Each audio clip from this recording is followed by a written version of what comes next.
Driving pressure pushes blood from the aorta to the right atria through the systemic circulation. In the cardiovascular system, driving pressure would be aortic pressure minus the right atrial pressure. Since right atrial pressure is zero in normal physiological settings, delta P can be equal to the aortic pressure. Now, pressure in the aorta is not the same throughout the cardiac cycle. The pressure rises to a high during systole, falls to a low during diastole. Therefore, one must calculate the mean arterial pressure. The mean arterial pressure is calculated by using the following equation: 2/3 diastolic plus 1/3 systolic.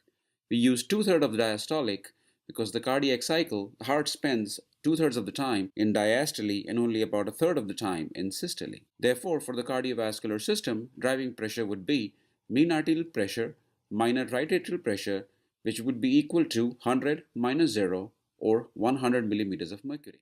Thus, going back to the original flow equation, MAP is the driving force for blood flow and in turn only depends on two variables: volume ejected by the heart and the peripheral resistance to blood flow.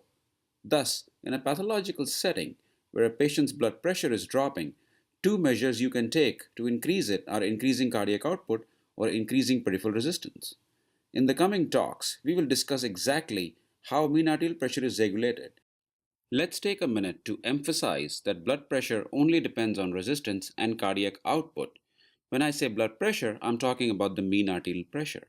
This is the control condition where cardiac output is 5 liters per minute and peripheral runoff that is dependent on total peripheral resistance is also 5 liters per minute at steady state. Pressure in the aorta, which is the mean arterial pressure, is 100 millimeters of mercury. Let's alter these conditions and see what happens.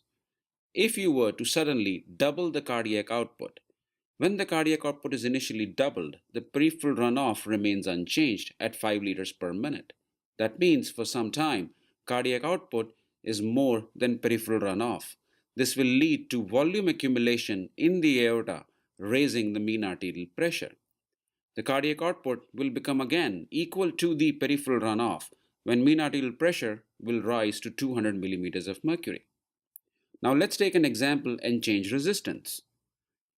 This is going back to the control condition where cardiac output and peripheral runoff are both 5 liters per minute. If you were to suddenly double the resistance, now cardiac output is 5 liters per minute, but runoff has gone down by half to 2.5 liters per minute. This is analogous to an earlier situation where cardiac output is more than runoff, leading to volume accumulation upstream of resistance, that is, in the aorta, raising the aortic pressure to 200 millimeters of mercury. These slides emphasize the point that mean arterial pressure, that is, pressure inside the aorta, is only changed by either changing cardiac output or by changing total peripheral resistance. Mean arterial pressure is not dependent on aortic compliance. Before moving on, let's quickly look at the organization of the vascular tree.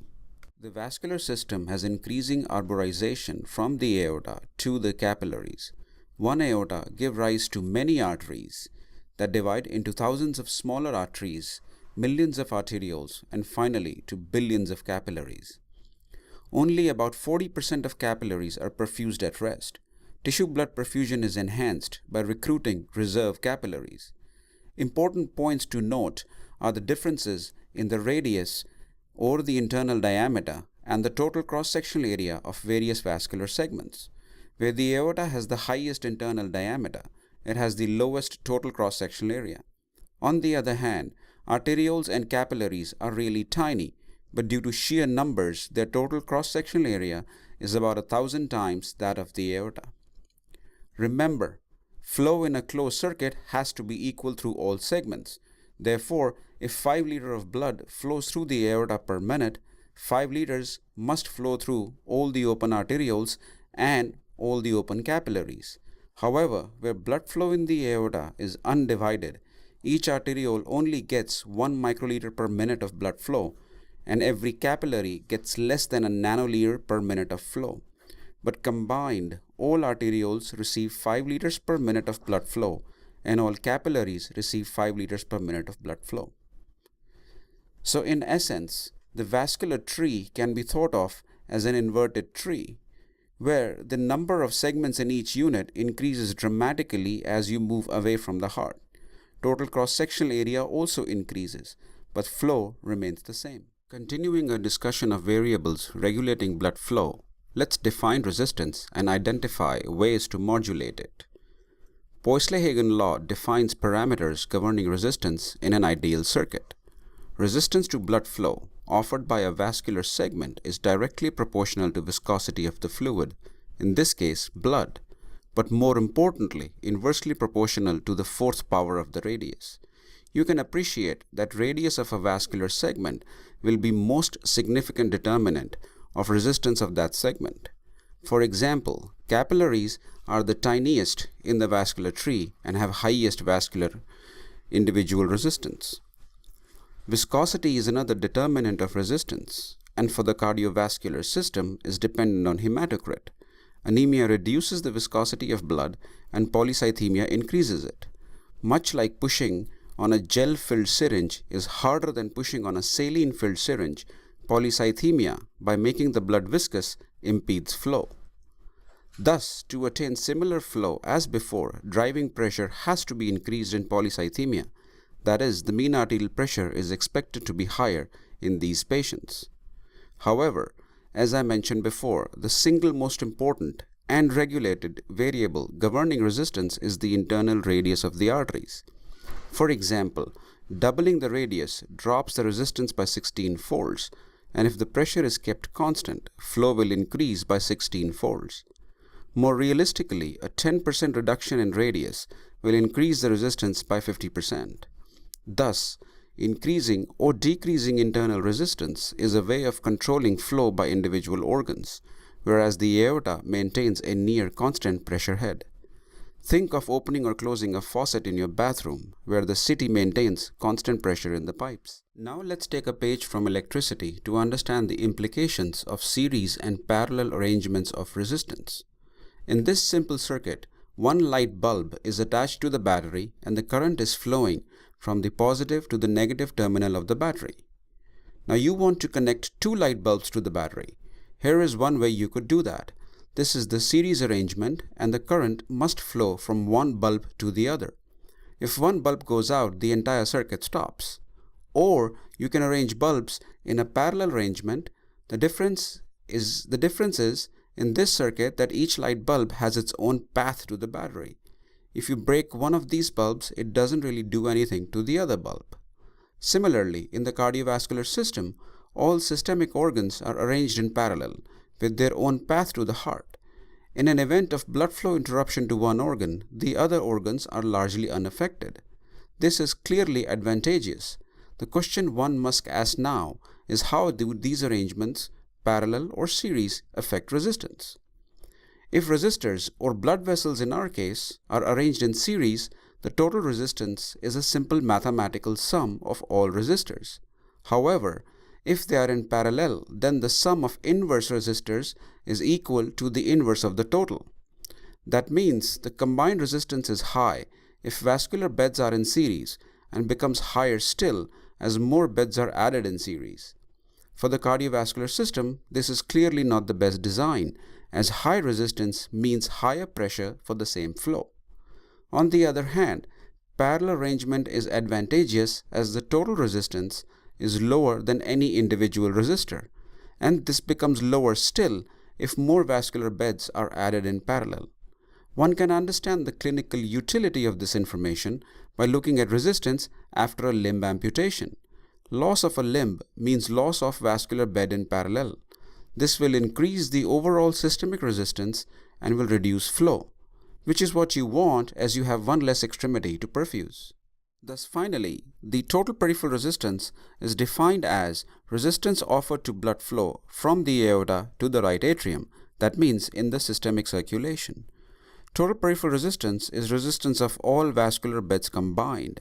Since all systemic vascular beds are in parallel to one another, 1 by total peripheral resistance equals 1 by kidney plus 1 by liver plus 1 by upper limb plus so on and so forth. That gives you resistance to flow offered by any single vascular bed or organ is more than total peripheral resistance, since they are all in parallel arrangement to one another. This also gives you the fact that removal of any organ will increase total peripheral resistance. For example, somebody undergoing nephrectomy will have increased resistance after the surgery. Some key points to remember. As flow through all segments in a series arrangement must be equal, increasing resistance of any one segment reduces blood flow through all of them. The systemic circuit and the pulmonary circuit are in series. If you increase resistance in the systemic circuit so as to decrease blood flow, cardiac output will reduce from both right and from the left ventricle. In a parallel arrangement, however, blood flow through each artery is independent of flow in another and only relies on its own resistance. Now, as you might imagine, since resistance is inversely proportional to the fourth power of the radius, capillaries, which have the smallest internal diameter of about 5 microns, offer the highest individual resistance to blood flow, whereas aorta or large arteries offer very minimal resistance to blood flow.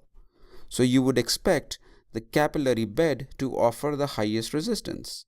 However, keeping in mind that pressure drop is highest across the vascular segment that offers the highest resistance, let's look at this graph. On the y-axis, you have pressure. As you can clearly see that pressure drop across the aorta or the large arteries or the small arteries is actually minimal. Pressure drops significantly across the arterioles and does not drop a whole lot across the capillaries, suggesting that the major site of resistance in the systemic circulation are actually not capillaries but arterioles. This is contradictory to the statement we just made. Capillaries are the tiniest vessels, yet as it turns out, arterioles offer the highest resistance to blood flow. To reconcile these facts, we will go back to the fact that arterioles offer more resistance than capillaries simply because there are too many capillaries arranged in parallel to one another, thereby dropping their overall resistance, whereas arterioles are small enough to offer resistance and yet not in large enough numbers to drop their overall resistance. So the bottom line is, on the systemic circulation, arterioles are the ones that control the nature of the circulation by offering the highest resistance to blood flow. So this is the grand scheme of the systemic circulation, where aorta can be considered as a reservoir of near constant pressure. Large arteries are simply conduits that feed the individual organs through arterioles. Arterioles are the stop valves that will control the blood flow to individual vascular beds. If an arteriole for an organ dilates, the blood flow to that organ increases. If an arteriole constricts, the resistance increases and the blood flow to that organ reduces. By keeping a constant pressure head, the aorta makes it possible for variable perfusion of all organs.